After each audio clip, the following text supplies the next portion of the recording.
Selamat pagi anak-anak yang terkasih, apa kabar? Ya, semoga anak-anak sehat selalu ya, dan tetap semangat tentunya ya.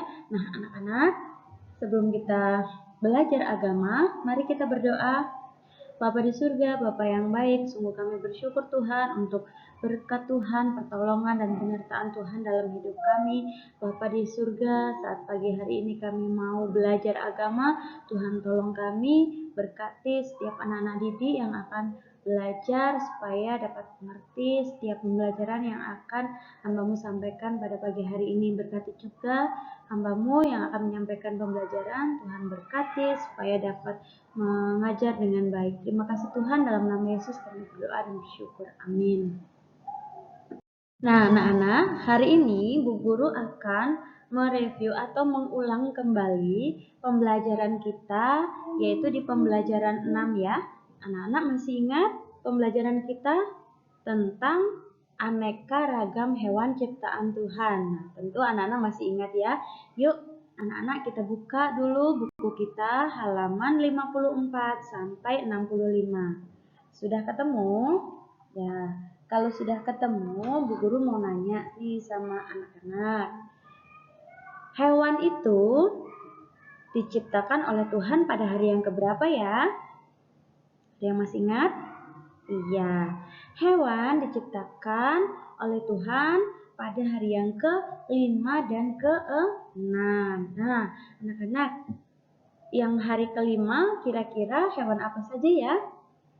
Ayo, yang hari ke-5 itu hewan laut ya, berbagai hewan yang ada di laut. Contohnya ada berbagai macam ikan, jenis ikan ya. Ada ikan lumba-lumba, ikan paus, ada apa lagi anak-anak? Ada gurita ya, apalagi banyak ya. Banyak macam hewan-hewan yang ada di laut. Itu Tuhan ciptakan pada hari yang ke-5. Kemudian Tuhan juga menciptakan hewan yang ada di udara. Apa saja?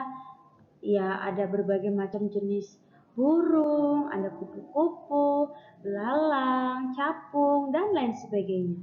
Nah, itu Tuhan ciptakan pada hari yang ke-5.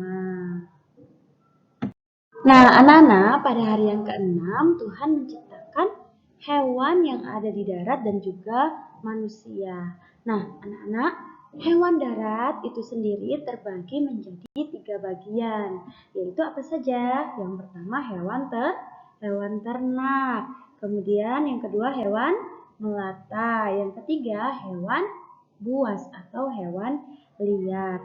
Nah, anak-anak, yang termasuk hewan ternak itu apa saja? Ayo, ada yang tahu?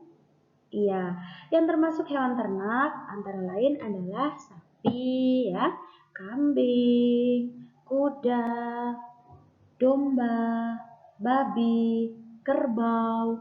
Terus apa lagi anak-anak? Ada kelinci, ya. Kemudian berbagai macam hewan unggas seperti ayam, itik, bebek, dan lain-lain. Nah, itu adalah termasuk hewan ternak ya, yang bisa diternak. Kemudian hewan melata. Hewan melata itu yang merayap ya, hewan yang merayap seperti kadal, iguana, ular, buaya. Nah, itu adalah hewan melata. Kemudian kalau hewan buas itu ada harimau, singa, beruang, macan, gajah, orang utan, gorila, dan lain-lain.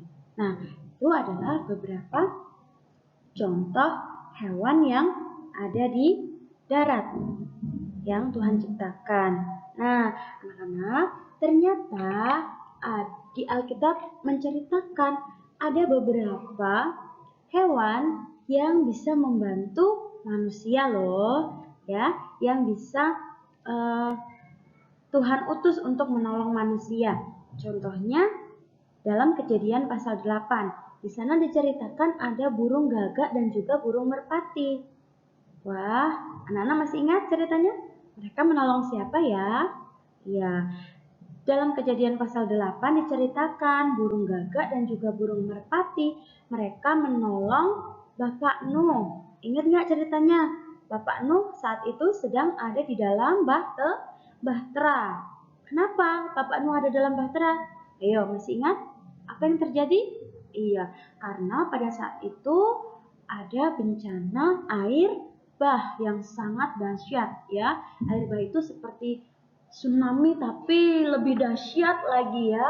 Jadi Bapak Nuh disuruh Tuhan membuat bahtera, kemudian semuanya masuk dalam bahtera dan kemudian ketika air bah itu turun, Bapak Nuh beserta keluarganya dan seluruh hewan tiap jenis satu pasang mereka boleh selamat. Nah pada saat itu ketika Bapak Nuh dan seluruh seisi bahtera itu sudah mendarat di sebuah gunung, waktu itu Bapak Nuh mau melihat nih, mau ngecek ya keadaan di luar bahtera itu seperti apa, apakah airnya sudah surut, sudah mulai kering atau belum gitu. Nah, bagaimana caranya? Nah, caranya Bapak Nuh ini ditolong oleh gagak dan juga merpati. Jadi gagak sama merpati itu diterbangkan keluar, disuruh melihat suasana di luar apakah sudah kering, sudah ada dahan-dahan pohon yang terlihat atau belum. Nah, ketika pertama kali dilepaskan, ternyata mereka kembali lagi. Nah, itu artinya belum ada dahan pohon yang bisa dihinggapi oleh burung-burung ini. Nah, kemudian yang kedua kali mereka dilepaskan kembali. Nah, burung-burung itu pun tidak kembali lagi. Nah, itu berarti sudah ada tempat untuk mereka hinggapi. Nah, begitulah burung-burung ini membantu Bapak Nuh. Nah, ada lagi binatang yang membantu manusia saat itu, yaitu burung gagak juga yang membantu Nabi Elia. Ingat ceritanya? Ya, waktu itu Nabi Elia di sungai Kerit. Nah, burung gagak diperintahkan oleh Tuhan untuk mengirimkan makanan kepada Nabi Elia. Apa makanannya? Yaitu daging dan roti, ya, membawa makanan untuk Nabi Elia setiap pagi dan sore. Wah, hebat ya anak-anak. Jadi, meskipun hewan, tapi ternyata mereka juga bisa menolong manusia. Contoh lain dalam hidup kita, yang kita lihat nih sehari-hari, binatang apa yang bisa menolong kita, Nana? Contoh, ada kerbau. Kerbau juga bisa kan menolong Bapak Tani untuk mengolah sawah. Ada apa lagi? Mungkin ada anjing ya. Anjing bisa menolong kita untuk menjaga rumah. Nah, itulah beberapa hewan yang bisa menolong manusia. Makanya kita tidak boleh berlaku sembarangan kepada hewan-hewan yang ada di sekitar kita ya anak-anak ya. Kita harus menyayangi mereka. Kita harus melestarikan alam ini termasuk hewan-hewan yang sudah Tuhan ciptakan. Ya. Nah, anak-anak, sampai di sini dulu materi kita di pembelajaran 6 ya. Apakah sampai sini ada pertanyaan? Ya, kalau anak-anak mau bertanya, anak-anak boleh melalui WhatsApp ya, boleh japri ke Bu Esther, boleh bertanya ya, nanti akan Bu Guru jawab di sana. Nah, hari ini kita akan mengerjakan tugas. Tugasnya gampang banget ya. Tugas kita hari ini adalah mewarnai.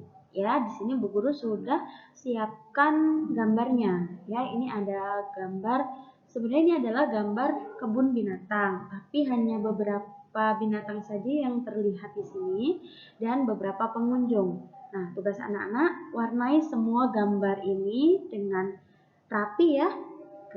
Diwarnai dengan rapi yang bagus ya. Nah, kalau sudah selesai silahkan difoto dan dikirim melalui WhatsApp Bu Guru ya.